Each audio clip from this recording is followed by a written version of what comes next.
Everyone,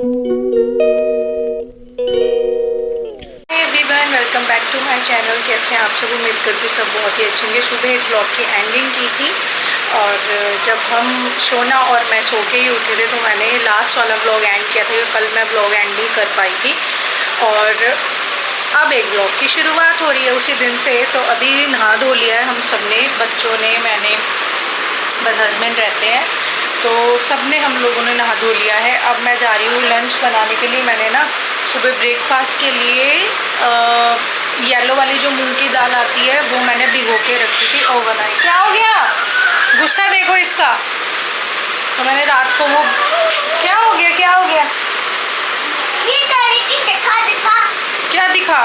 ये अच्छा दिखा। अच्छा, तो उसने किया है वो, उसने खोला है। चल कोई बात नहीं बेटा, मैं खोल दूँ। आलिया आप खुद खोल लो, दोनों की लड़ाई बहुत होती है। फिर आलिया दिखा दो। दोनों बच्चे हैं ना बहुत लड़ते हैं, बहुत ज़्यादा। अभी इनका हल्ला गुल्ला चल रहा है, जबकि सोना की ना तबीयत ठीक नहीं है। आलिया को भी कोल्ड हुआ पड़ा है और बस देखो फिर लड़ रहे हैं। तो मैंने रात को भिगोई थी येलो वाली मूंग की दाल सुबह ब्रेकफास्ट में चिल्ला बनाने के लिए, बट इन्होंने ना सुबह ब्रेकफास्ट स्किप कर दिया क्योंकि एज यू ऑल नो हम लास्ट नाइट ही फ्रूट्स लेकर आए हैं काफ़ी सारे। तो ब्रेकफास्ट में इन्होंने फ्रूट्स खाए थे तो इसलिए वो ब्रेकफास्ट हो गया। तो चिल्ला नहीं खाया था, अभी ऐसे ही पड़ा हुआ है, मतलब दाल भीगी हुई पड़ी हुई है। तो उसका मैं बैटर बना के रख लेती हूँ कि उसको तो हम एज अ मतलब शाम को इवनिंग स्नैक में ले लेंगे, या जब भी बच्चे बीच में बोलेंगे तो वो बना लूँगी मैं चिल्ला। तो अभी लंच में मैं बना रही हूँ फटाफट से पुलाव और नमकीन चावल जिसको कहते हैं ना, येलो वाले पुलाव, जिसमें मैं डालूँगी आलू, मटर और सोयाबीन चंक्स बिल्कुल स्मॉल वाले जो आते हैं, और गोभी। तो ये डालूंगी मैं उसके अंदर। तो वो बनाने जा रही हूँ। और मेरे को ना माइग्रेन की दिक्कत है। पूरा ये वाला हिस्सा जो है ना, ये वाली आईज लेफ्ट साइड की पूरी यहाँ तक दर्द हो रही है पूरी। तो मेरी माइग्रेन की दवाई चल रही है, बट लूँगी अभी। तो मैं सुबह से मैंने कुछ खाया ही नहीं है, तो अभी लूँगी दवाई। चलें फटाफट से बनाते हैं लंच और देखते हैं। चलो, अब तो नहीं लड़ रहे हो? तो आज डलेगा पुलाव में मटर, न्यूट्रेला और ये गोभी को अच्छे से मैंने वॉश कर लिया है हल्दी और नमक में, और साथ में आलू। और ये तड़का हो गया है, बहुत अच्छा तड़का रेडी हो है, बिल्कुल रेड। और ये मैंने भिगो रखे हैं चावल, और ये भिगी हुई है दाल। इसको मैं अब पीसूँगी मिक्सी में। इसका मैं बैटर सोच रही हूँ कि मैं बैटर बना के रख लूँ। चीला वीला वो पीछे पड़ा हो गया, चीला खाना है, और अब मुझे भूख लगी तो पहले मैं ये बना लूँ। यहाँ पर मैंने मूंग की दाल भिगोई हुई थी ओवरनाइट, और मैं उसी को ही जो है बैटर बना के रख रही हूँ। चीला के काम आ जाती है। इट्स बेटर कि आप लोग थोड़ा सा ज्यादा ही बना के रख लो, उसको फ्रिज में रख लो, तो एक दो दिन तक आराम से जो है ये बैटर चल जाता है, खराब नहीं होता है।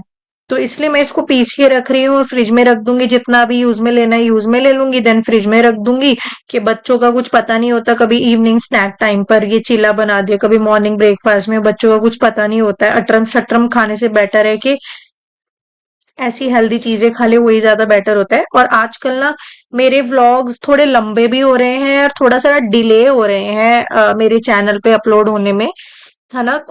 थोड़ा सा बस ऐसे ही मैं एडिटिंग वगैरह थोड़ी सी मुझे, मतलब व्लॉग्स डेली बना रही हूँ मैं, बीच बीच में एक आध दिन छूट भी जाता है, सिर्फ इसी रीजन से कि मैं एडिटिंग नहीं कर पाती। तो मुझे बीच में ना जानबूझकर एक दो दिन स्किप करने पड़ते हैं, क्योंकि जब पुराने व्लॉग्स नहीं जाएंगे तो मैं नए बना बना के इतना मैं कहाँ ही रखूं, है ना। तो इसलिए एडिटिंग टाइम से नहीं हो पाती, क्योंकि बिजी शेड्यूल इतना हुआ पड़ा है अभी फिलहाल, क्योंकि फेस्टिवल सीजन चला पड़ा है। और मेरा जो वर्क है थोड़ा आउट, मतलब थोड़ा जो दूसरा बिजनेस है उसमें मेरा पूरा माइंड अभी उस फोकस थोड़ा सा भी वहां डाइवर्ट हुआ पड़ा है। और आज मैंने इस व्लॉग में बहुत अच्छी और काफी चीजें मैंने आप लोगों के साथ शेयर की है दहेज के संदर्भ में, कि एक लड़की को दहेज देना चाहिए कि नहीं। तो आप लोग प्लीज वीडियो को जरूर देखना एंड तक। और ये मैंने इसलिए बताया है क्योंकि मुझे ना डीएम आया था इंस्टा पे अर्चना जी का, कि इतना मतलब उन्होंने मुझे, मैंने ये सारी चीजें आप लोगों को आगे व्लॉग में चलकर बताई है, तो डिटेल आप लोगों को आगे देखने को मिलेगी। ये व्लॉग पूरा देखना पूरा। और बस यही है कि थोड़ा सा व्लॉग जो है मेरे डिले हो जाते हैं, बस रीजन यही है कि एडिटिंग नहीं हो पाती। व्लॉग्स मेरे डेली बन रहे हैं, बस एडिटिंग की वजह से टाइमली एडिटिंग नहीं हो पाती, थोड़ा लेट हो जाती हूँ मैं एडिट करने में, फिर उसको पब्लिश करने में। इसलिए मुझे बीच बीच में ना थोड़े 2-3 दिन जो है अपने स्किप करने पड़ते हैं जानबूझ कर, क्योंकि जब पुराने नहीं जाएंगे तो नए बना के मैं क्या ही करूंगी। तो यहाँ मैंने खाने में बना लिया है मटर पुलाव, और इसमें न्यूट्रेला वाली सोया चंक्स भी डाली हैं, बहुत टेस्टी बने चावल। और यहाँ पर अब मैं बना रही हूँ चीला। शोना की डिमांड आई थी, इसको बहुत क्रेविंग हो रही थी कि मुझे चीला खाना है, चीला खाना है। तो मैं यहाँ पे इसके लिए बना रही हूँ मूंग दाल का चीला। तो अभी मैं उतना ही, जितना यूज कर हो रहा है अभी फिलहाल बैटर, उतना यूज करके और फिर मैं इसे फ्रिज में रख दूंगी। तो ये 1-2 दिन में अपना यूज में आ जाएगा। और मैं इसमें कोई मिर्च विर्च कुछ नहीं मसाला डालती, सिर्फ प्याज और टमाटर डालती हूँ, और हल्दी बिल्कुल चुटकी सी, और नमक है ना स्वाद अनुसार। तो बहुत ही सिंपल तरीके से, बट मैं जो इसको थोड़ा सा रोस्ट करती हूँ ना, वो मैं काव घी में करती हूँ। तो थोड़ा सा ना बच्चों की डाइट में और हम सबकी डाइट में थोड़ा सा घी होना बहुत जरूरी होता है। और बेटर यही होता है कि हम लोग लो कोलेस्ट्रॉल वाला या लो फैट वाला हम घी यूज करें, और लो फैट किस में होता है, वो काव घी में ही होता है ना। तो मैं काव घी यूज करती हूँ, हम लोग भैंस का घी यूज नहीं करते, उसमें फैट बहुत ज्यादा होता है। और आजकल जिस तरीके की हम लोगों का लाइफस्टाइल होता जा रहा है ना, फिजिकल एक्टिविटी इतनी कम हो रही है, जिम वगैरह नहीं होता है, एक्सरसाइज नहीं हो पाती है, तो इट्स बेटर कि हम लोग अपनी डाइट में ना लो फैट चीजों को ही इनटेक करें, है ना, बजाय उसके कि हम बहुत फैट वाली चीजों को लें। जब फिजिकल एक्टिविटी एक्सरसाइज नहीं हो पा रही है, तो आप लोग यहीं से देखिए कि मतलब कितना कोलेस्ट्रॉल जम जाएगा और कितना हार्ट की ब्लॉकेज हो जाएगी। वैसे ही जिंदगी का कुछ नहीं पता होता, तो जितनी हम लोगों के हाथ में जिंदगी मतलब चीजें हैं और जिंदगी है अपने हाथ में, तो इसको अच्छे से चलाओ अपनी लाइफ को। तो बेटर यही रहता है कि इनटेक करो बिल्कुल लो फैट वाली चीजों का। तो यहाँ मैं चीला बना रही हूँ, और साथ में मैंने रायता भी बनाया था पुलाव के साथ। बच्चों को खाना वाना हमारा लंच वंच हो चुका है, और मैं बैठी हुई एडिटिंग कर रही थी। अभी सुबह से कंघी नहीं करी, आज किया था ना, हेयर वॉश किया था। तो मेरे देखो इस तरीके के हेयर है, बिल्कुल ना घुंघराले घुंघराले से। ये तो ही मैंने जूड़ा बनाया हुआ था, तो ऐसे हो गए बिल्कुल। जिस तरीके के लोग जो है ना फंक्शन में जाना हो, कहीं जाना हो, तो ऐसे से ना घुंघराले करवाते हैं मशीन से, पार्लर सैलून में जाके। तो मेरे उस तरीके के घुंघराले, नेचुरल घुंघराले हैं मेरे। अभी कंघी भी नहीं कर रखी है मैंने। तो मेरे को रोज़ ना थोड़े से सेट करने पड़ते हैं, अब स्ट्रेट करने पड़ते हैं मुझे। मैंने वैसे हेवल्स का लिया हुआ है, वो वाला कैरा स्मूथ वाला ब्रश आता है ना, खाओ बादाम। आप खा लो, जिसके अंदर कैरेटीन होता है, तो मैंने वो लिया हुआ है। तो मैं उससे पहले जो है हेयर स्ट्रेटनिंग से पहले स्ट्रेट करती हूँ थोड़े से, और उसके बाद कैरा स्मूथ वाला ब्रश मारती हूँ। तो डायरेक्ट कैरा स्मूथ भी नहीं कर सकते, देखो कैसे हो रखे हैं बिल्कुल। मेरे ये नेचुरल फ्रीजी है, बहुत फ्रीजी हेयर है, घुंघराले बाल है मेरे बचपन से बहुत ही ज़्यादा। बाहर हो रही है झमाझम बारिश। अभी हमें जाना था सब्जियां लेने, अब फिर से नहीं जा पा रहे हैं क्योंकि इतनी तेज़ बारिश आ रही, पूरा अंधेरा छाया हुआ है, ऐसा लग ही नहीं रहा है कि दोपहर हो रही है। मतलब इतना ऐसे लग रहा है जैसे रात हो गई, जैसे शाम के मतलब 7 बज गए हों, बट दोपहर हो रही है और इतनी झमाझम बारिश है। तो गए हुए ऑफिस, बोले चलो कोई नहीं, मैं इतने ऑफिस हो या, तो मैंने कहा ठीक है आ जाना टाइम से, फिर हम लोग जाएंगे सब्जियां लेने के लिए। तो मैं अभी यहाँ पर ना एडिटिंग करके हटी थी, क्योंकि फिर मेरे व्लॉग जो है ना बहुत लेट हो जाते हैं। तो मैं कहा चलो इतने एडिटिंग ही कर लेती हूँ। अभी दोनों बच्चे अंदर अपना टीवी वीवी देख रहे हैं, मैं इतने एडिटिंग करके ये वाला व्लॉग तो डालूंगी, अपलोड पे लगाऊंगी। फिर लगते हैं बैटर वैटर मैंने बना के रख दिया चीले का, तो शाम को तो मैं चीला ही खा लूँगी मूंग दाल का, है ना। और अभी तो वही खा लिए हैं हम लोगों ने लंच में। तो शाम का देखती हूँ, बच्चों के लिए तोरी वोरी बनाऊँगी, क्योंकि फ्रिज में सिर्फ तोरी बची हुई है बस, और कोई भी सब्जी नहीं है। अब लेके आनी पड़ेगी मेरे को सब्जियाँ। मंडी तो नहीं जा पाएंगे, अगर बारिश तेज हुई उस टाइम पे तो हम लोग मंडी नहीं जा पाएंगे, फिर मुझे यहीं से द्वारका से ही लानी पड़ेगी। गाइस, अभी सब्जी ना सुकून गई हुई है, फ्रूट फ्रूट छोटे हैं, इसलिए उनकी छुट्टी, वो बीमार है। और बच बच नींद तो नहीं आ रही आपको दवाई लेने पर?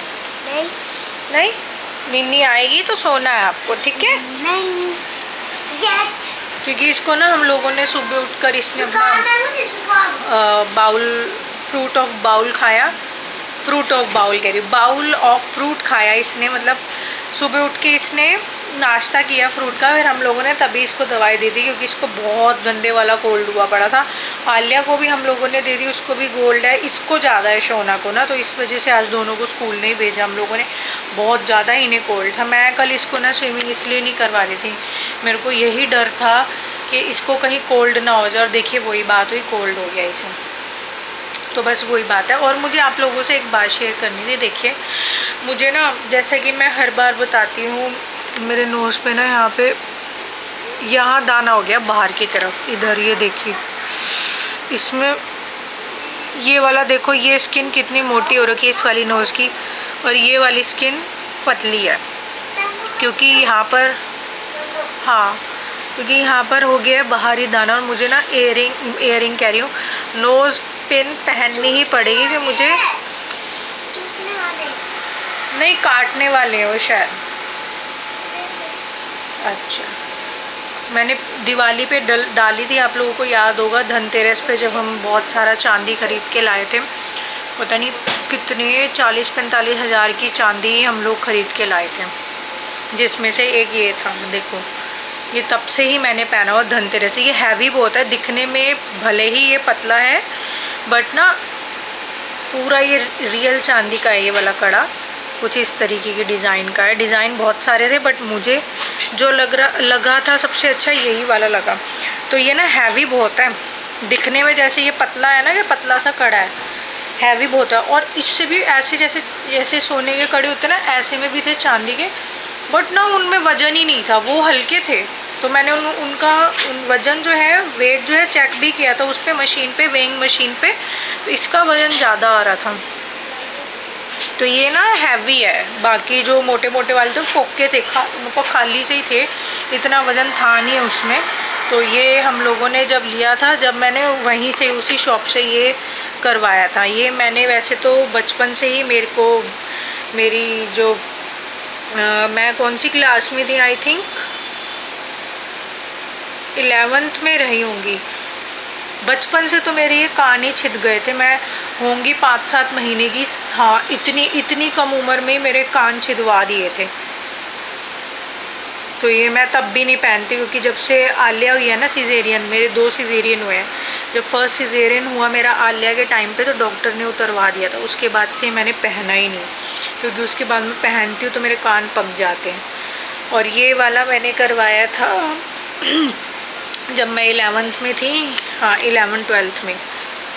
उसके बाद शादी के बाद पता नहीं अचानक से उतर गया, और ये फिर मैंने ध्यान ही नहीं दिया, पता नहीं कब तक मैंने ध्यान ही नहीं दिया कि मेरा ये नोज़ रिंग जो है, ये कोका डाला था इसमें, मैंने ये उतर गया, मैंने ध्यान ही नहीं दिया। शादी के बाद तक था, 1-2-4 महीने के बाद ये कहीं गुम गया, मैंने ध्यान ही नहीं दिया। फिर बहुत टाइम बाद ध्यान में आया कि मेरे नोज़ में ये नहीं, मतलब देखिए ना कितनी टेंशन रहती होगी मुझे, कि मुझे ये भी नहीं मेरे फेस पे दिख रहा था कि मेरा कोका कहाँ चले गया। तो बहुत टेंशन वाले दिनों से मैं निकली हूँ उस घर से ना, बहुत टेंशन वाले दिनों से, बहुत ही ज़्यादा। मैं सोचती हूँ ना, आज बैठ के पीछे का सारा 13 साल का अपनी लाइफ रिकैप करती हूँ ना, तो रूह काँप जाती है। क्योंकि मुझे ना ऐसा लगता है, क्या मैं ऐसा फील करती हूँ सारा 13 साल का सोच के, कि सच में मैंने इतना कुछ सहन करा। मतलब मैं इतनी सेंसिटिव,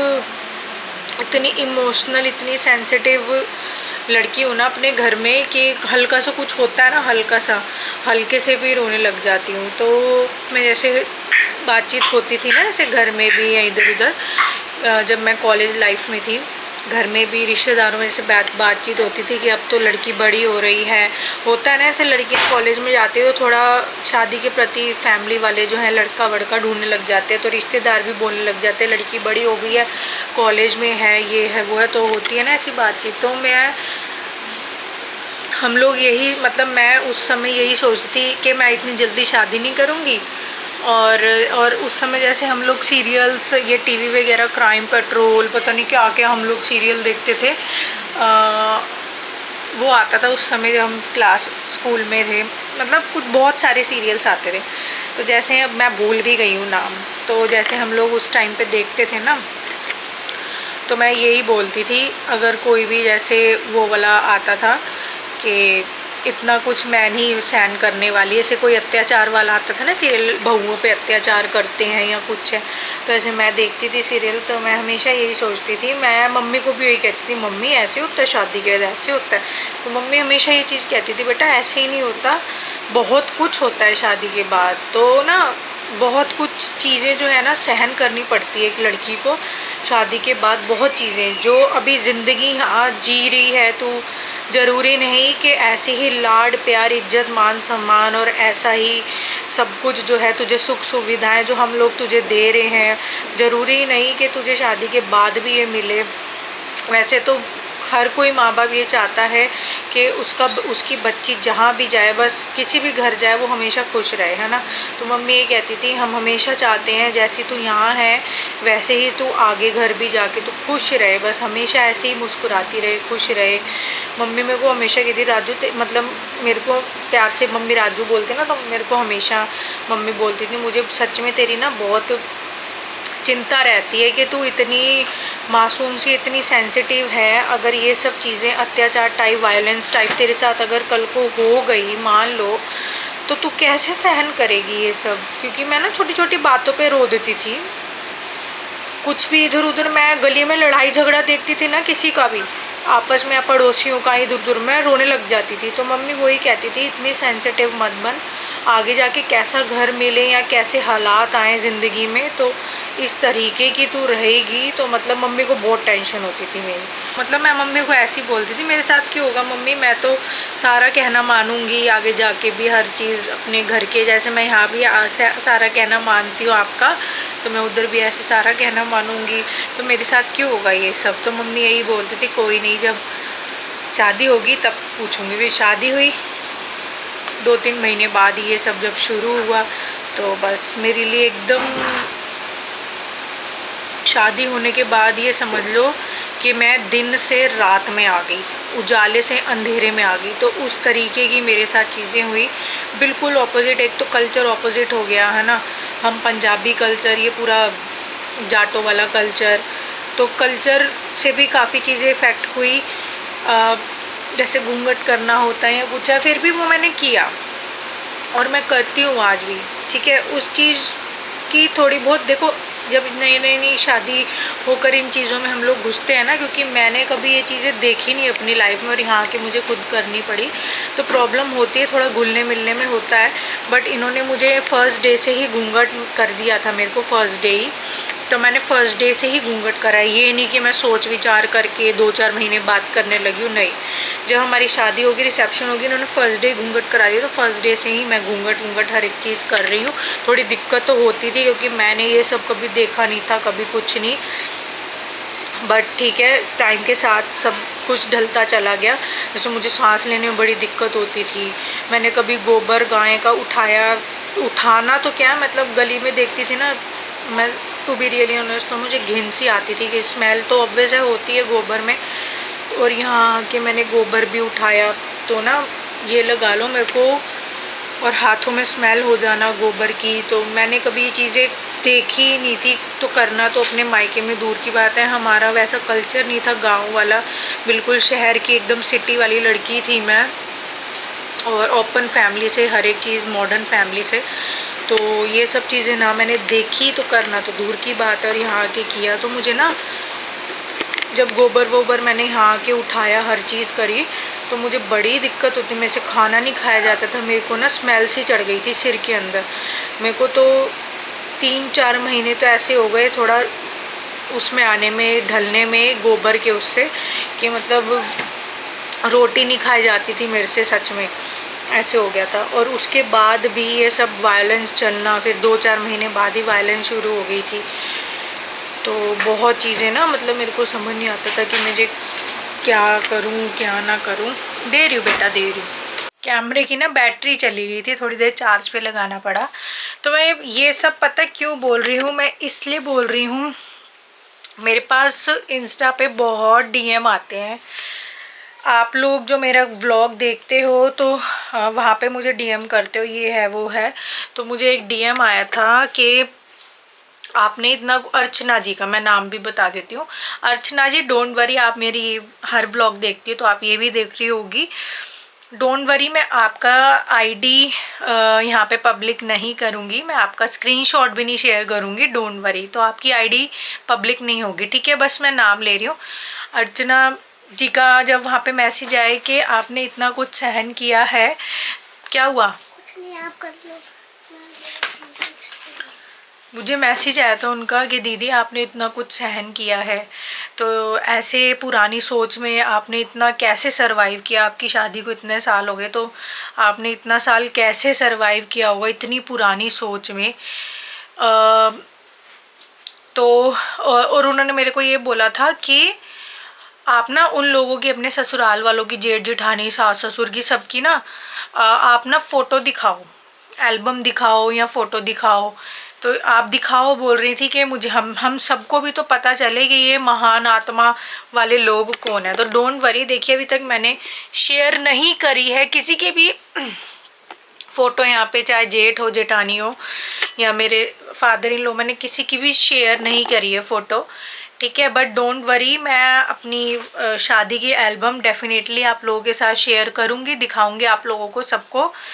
और उसमें मैं आप लोगों को दिखाऊँगी कौन क्या क्या है रिलेशन में, ठीक है? तो वहाँ पे आप लोगों को सब कुछ पता चल जाएगा। बट अभी उसके लिए ना थोड़ा वेट करना पड़ेगा, अभी नहीं, थोड़े टाइम बाद में आप लोगों को दिखाऊंगी कौन है क्या नहीं है।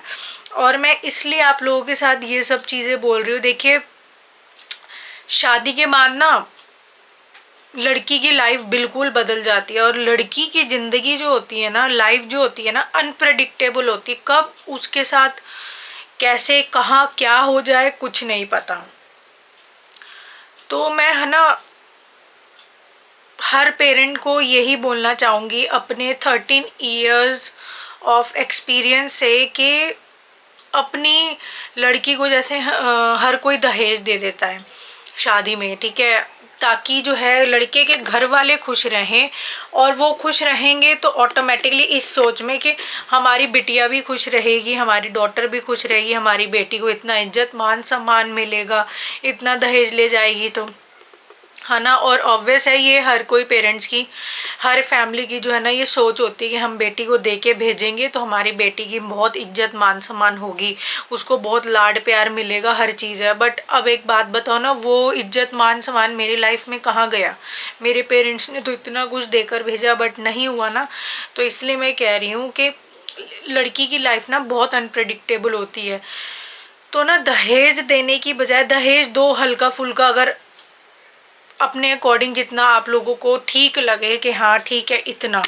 मैं सच बताऊं, दहेज प्रथा के खिलाफ मैं बहुत हूँ, बहुत ज़्यादा, क्योंकि मैंने ना अपनी शादी से सीख ली है कि दहेज वहेज ये सब चीज़ें ना नहीं होनी चाहिए। वैसे तो दहेज प्रथा के खिलाफ तो बहुत सख्त कानून बना हुआ है, अगर कोई डिमांड करता है तो केस भी हो जाता है, वो बना हुआ है। बट हम लोग, मतलब जैसे लड़की के पेरेंट्स, फैमिली वाले दे देते हैं ना, तो मुझे लगता है कि वो नहीं देना चाहिए। तो मैं ना आप लोगों से यही कहना चाहूँगी, अपनी लड़की को दहेज देने की बजाय ना आप अपनी बेटी के नाम एफडी कर दो कुछ पैसों की, है ना। 15-15, 20-20 लाख का दहेज देने की बजाय लड़की के नाम की 5 लाख, 10 साल या 15 लाख, जितने का भी दहेज आप लोग देना चाह रहे हो, उस दहेज के बजाय, सामान की बजाय अपनी लड़की के नाम एफडी कर दो, तो वो ज़्यादा बेटर है। क्योंकि ये जो सोच होती है ना कि हमारी लड़की को हम इतना दहेज देंगे, इतना सामान भर भर के ले जाएगी, उसका बहुत इज्जत मान सम्मान होगा, पूरी बिरादरी में ये होगा वो होगा, ये सब चीज़ें नहीं होती कुछ भी, उसके अपोजिट ही सब कुछ होता है। एक लड़की को जब वो बहू बन के कहीं जाती है, बहू बनती है किसी के घर की, हर फैमिली ऐसी नहीं होती। देखिए, हर कोई अपने ऊपर मत लेना, हर फैमिली ऐसी नहीं होती। मैं सिर्फ अपने लाइफ के एक्सपीरियंस से आप लोगों को बता रही हूँ। काफ़ी जो फैमिलीज़ हैं आज के टाइम में 80-90% फैमिलीज़ मेरे इन लॉज के जैसी ही हैं। हर फैमिली ऐसी नहीं होती है, बहुत अच्छे लोग भी होते हैं, बहुत अच्छे इन लॉज भी होते हैं, ठीक है। तो यहाँ पे ना हर चीज़ जो है उल्टी हो गई कि इतना दहेज लाने के बाद भी कुछ भी नहीं, मतलब मैं तो किसी चीज़ का इन लोगों से आज तक डिमांड नहीं करी कि मैंने मदर इन लॉ से बोला मुझे सोने का हार चाहिए। मेरी जेठानी को इन्होंने सोने की कंठी और सोने का वो क्या होता है गले में हसली 10 तोले की हसली दे रखी है, उसको कंठी दे रखी है। तो मेरे को नहीं दी हुई हसली और कंठी। तो क्या शादी के बाद अगर मैं इतनी बुरी होती, मैं डिमांड नहीं कर सकती मुझे भी हंसली चाहिए, मुझे भी कंठी चाहिए मुझे। मैं तो आज तक अपनी सास माँ से मतलब मदर इन लॉ से कभी भी ये नहीं मांगा था कि मुझे एक सूट भी आप दे दो। मैंने उनसे कभी भी किसी भी चीज़ को लेकर डिमांड ही नहीं करी थी कभी भी कि मुझे ये चाहिए वो चाहिए, नहीं कभी भी। तो आज के टाइम में ऐसी लड़कियां भी नहीं मिलती हैं, पता है। बट पता नहीं क्या है क्या नहीं है दिक्कत। मैं तो खुद हैरान हूँ कि ये ऐसी फैमिली को देख के ना मैं लिटरली बहुत हैरान हूँ। पता है मैं ये सब क्यों बोल रही हूँ, जैसे मैं ना न्यूज़ में देखती हूँ, जैसे बड़ा दुख होता है बेचारी लड़कियों के साथ, क्या कुछ हो जाए पल भर में कुछ नहीं पता है। इसलिए मैं कहती हूँ शादी के बाद लड़कियों को मार दिया जाता है दहेज को लेके कि दहेज कम लाई, या घरेलू हिंसा के चलते अगर वो थोड़ी सी आवाज़ निकाल देगी गुस्से में उसे वहीं मार दिया जाता है। मतलब बहुत चीज़ें होती है ना। तो मैं तो यही कहूँगी कि अपनी लड़की को ना दहेज मत दो, बस दहेज देने की बजाय उसके नाम पे तो एफडी करा दो, ताकि अगर कुछ भी ऊंच नीच होती है वो लड़की के साथ तो एटलीस्ट वो पैसे तो उसके काम आ जाए। तो बहुत वो होता है। तो मेरे को अर्चना जी ने ना डीएम किया था कि आपने इतना सहन करा, उनकी फ़ोटो दिखाओ, हमें भी तो दिखे कि इतनी महान आत्मा वाले लोग, इतनी पुरानी सोच के लोग हैं कौन, जरा हम भी तो इनकी शक्लें देखें। तो मैंने सोचा चलो मैंने इस चीज़ का ना रिप्लाई दूंगी कि हाँ मतलब 13 ईयर्स मैंने बहुत सहन किया है, बहुत ज़्यादा। स्टिल ये चीज़ें चल ही रही हैं, आप लोगों के सामने ही है, मेरे से शो ऑफ होता ही नहीं, मैं कर ही नहीं पाती। मतलब शो ऑफ मैं कर नहीं सकती अब, शो ऑफ बिल्कुल भी ना, मैं चीज़ों को छुपा नहीं सकती, पता नहीं क्यों। तो बस यही है, लड़कियों को दहेज मत दो बस बिल्कुल भी ना। मतलब दहेज के नाम पे इतना सामान ये वो मत दो। सबसे बेस्ट रहता है अपनी लड़की के नाम एफडी कर दो, ताकि वो पैसे उसकी लाइफ को एटलीस्ट वो पैसा उसके पास रहेगा तो कुछ ना। कुछ लड़कियां ना बहुत समझदार होती हैं, बहुत समझदार। अगर कुछ पैसा उनके हाथ में है ना तो कुछ पैसे को वो इतना करने का सक्षम रखती हैं, ठीक है। इतनी काबिलियत लड़कियों में होती है, बहुत इंटेलिजेंट होती है लड़कियां। उन्हें पता अगर ऐसा बुरा समय, अगर मान लो एफडी है लड़की के नाम पर, ठीक है, अब उसके साथ फैमिली वाले उसके इन लॉज ऐसे निकल आते हैं तो वो एफडी तोड़वा के अपने लिए कुछ कर तो सकती है, कोई छोटा मोटा काम कर ले, कुछ कर ले, मतलब यूटिलाइज तो ले सकती है, उसको पैसे को यूज़ तो कर सकती है अपने लिए, और उस पैसे को बढ़ा भी वही सकती है। और अगर मान लो कि उस बच्ची के नाम पे, लड़की के नाम पे कुछ है ही नहीं, तो वो तो लड़की ना इधर की रही मायके की, ना ससुराल वाले की रही, मायके में जा नहीं सकते, जाए तो खाली हाथ। वहाँ पे भी जो रिश्तेदार होते, चलो माँ बाप ताने नहीं देंगे, बट रिश्तेदार आस पड़ोस बहुत होता है यार लड़कियों के साथ, बहुत चीज़ें। क्या मैं डाइवोर्स नहीं ले सकती थी? हम लोगों की ऐसी सिचुएशन इन लोगों ने कर दी थी कि डाइवोर्स तक चीज़ों का वो होने लगा था। क्या मैं अलग नहीं हो सकती थी? अलग होना बहुत आसान है, डाइवोर्स लेना बहुत आसान है कि हाँ चलो छोड़ो, बट नहीं यार, शादी मजाक नहीं होता है। शादी एक पवित्र रिश्ता होता है और शादी एक बार होती है बस। मेरी ज़िंदगी के डिक्शनरी में ना यही है कि शादी एक बार होती है बस। ये चीज़ मेरे दिमाग में बैठी हुई है कि शादी एक बार होती है, अगर एक बार नहीं तो कभी है ही नहीं। मतलब भूल जाओ कि एक दूसरी होती है या नहीं होती। मैं दूसरी पे विश्वास ही नहीं करती। मेरी ज़िंदगी की डिक्शनरी में ये है कि शादी एक बार होती है, निभाओ तो एक बार, नहीं तो फिर नहीं। मतलब मैं फिर क्या बोलूँ, मेरे पास कोई शब्द नहीं है। शादी एक बार होती है बस, मजाक नहीं होती है। इन चीज़ों को कभी भी नहीं तोड़ना चाहिए कि कुछ हुआ और तलाक तक पहुंच गए, नहीं। ऐसी सिचुएशन बहुत आती है, हमारे साथ भी बहुत आती है। और मेरे साथ तो इसलिए आई कि ये लोग मेरे को या मेरे बच्चों को पसंद नहीं करते हैं, क्योंकि मैं इंटर कास्ट हूँ, मैं इनकी कास्ट की नहीं हूँ। तो मेरे ज़िंदगी में तो इसलिए ये नौबत आई, ठीक है, कास्ट को लेके, क्योंकि मैं इनकी बिरादरी की नहीं हूँ, उस चीज़ को लेके इन्होंने इतनी वायलेंस की है ना, तो इसलिए मेरे साथ तो ये चीज़ें हुई हैं। बट कुछ लोग अपनी ही बिरादरी की लड़की को लाकर उसके साथ अत्याचार करते हैं, जुल्म करते हैं बेचारी। सच में मैं अपने 13 साल के एक्सपीरियंस से मैं यही कहूँगी कि लड़कियों के नाम पर ना कुछ पैसों की एफडी कर दो ना, तो वो ज़्यादा बेटर रहता है। एटलीस्ट वो पैसे कहीं वो यूटिलाइज़ करके अपनी ज़िंदगी तो सरवाइव कर सकती है, अपनी लाइफ तो जी सकती है। अगर बच्चे हैं तो अपने बच्चों का तो पालन पोषण एक लड़की कर सकती है, अपनी ज़िंदगी को जी तो सकती है, जिंदा तो रह सकती है, सरवाइव तो कर पाएगी एक लड़की। अगर उसकी फैमिली ऐसे निकल जाती है तो पैसे वो कहीं ना कहीं काम में ही आते हैं, और उस काम से ही लड़की उस पैसे को तिगुना भी कर देती है। इतनी इंटेलिजेंट होती है लड़कियां। तो बस यही है अर्चना जी, मैं बिल्कुल फ़ोटो दिखाऊंगी। आपने उनको नाम दिया जो महान आत्मा के, उन महान आत्माओं की फ़ोटो तो दिखाओ जो इतनी पुरानी सोच के हैं, और जो जिन्होंने ये सब किया छोटे छोटे बच्चों के साथ, आपके साथ। तो डेफिनेटली मैं आप लोगों को बिल्कुल दिखाऊंगी, अपनी पूरी एल्बम दिखाऊंगी शादी की, उसकी चिंता ना करें, बिल्कुल दिखाऊंगी, और मैं जल्दी दिखाऊंगी। मैं बस कुछ चीज़ों का इंतज़ार कर रही हूँ। आगे चल के मैं आप लोगों को सबकी फ़ोटो भी दिखाऊंगी, ये कौन क्या है क्या नहीं है, ठीक है। तो बस मैं इस वीडियो का यही एंड कर रही हूँ कि मैं टाइम भी देख रही हूँ नीचे कैमरे में, क्योंकि टाइम जो है बहुत ज़्यादा हो गया वीडियो रिकॉर्ड करते करते। तो व्लॉग आजकल हाउस होल्ड वर्क दिखाऊंगी तो ये 50 मिनट का पहुँच जाएगा। सो इट्स बेटर कि मैंने बहुत सारी चीज़ें आप लोगों के साथ शेयर की है ना भी, हाँ, तो इट्स बेटर कि अभी व्लॉग जो है आजकल मेरे 30, 38 मिनट, 20 मिनट से तो ऊपर ही जा रहे हैं मेरी सारी वीडियोस। तो चलो फिलहाल मैं इस वीडियो को यहीं करती हूँ एंड मिलते हैं नेक्स्ट वीडियो में, नेक्स्ट व्लॉग में। तब तक के लिए bye bye, take care and